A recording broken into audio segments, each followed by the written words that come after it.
Yeah, Aisha, we're right out here at really, as you called it, the epicenter of what has been the protests ever since Friday of last week. Can you believe it's been less than a week? This is night 7. Take a look.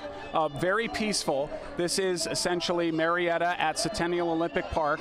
And what you're seeing is a crowd of about, I'd say about 6 people total. Very peaceful, shouting and chanting, no justice, no peace. But then we also have some people playing music, playing electric violin, dancing. It's a very festive atmosphere at this point.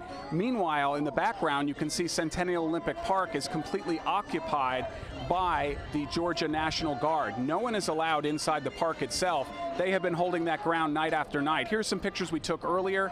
This is typical, though, of what we've seen the last several nights, where it starts out very peaceful, and then things get a little bit more heated, though last night was incredibly peaceful compared to any other night. No tear gas was used last night for the first time since I've been out here. I was out here Saturday and Sunday night and needed my gas mask both times because we were downwind of that CS gas that they'd fired into the crowd. Last night they dispersed like clockwork right at 9 o'clock, basically, when the curfew started. The curfew again tonight set for 9 o'clock, but tomorrow and Saturday it will be 8 o'clock curfew. They're going to make the curfew actually earlier.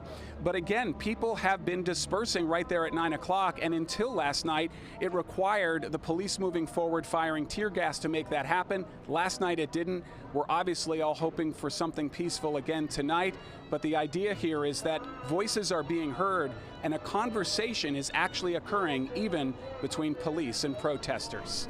Aisha? All right, Brendan, so we do want to reiterate there and get it up for you that as a reminder, the curfew tonight has been extended all the way through the weekend. So still tonight from 9 p.m. to sunrise, but then on Friday, Saturday, and Sunday, that curfew is going to start an hour earlier from 8 p.m. to sunrise.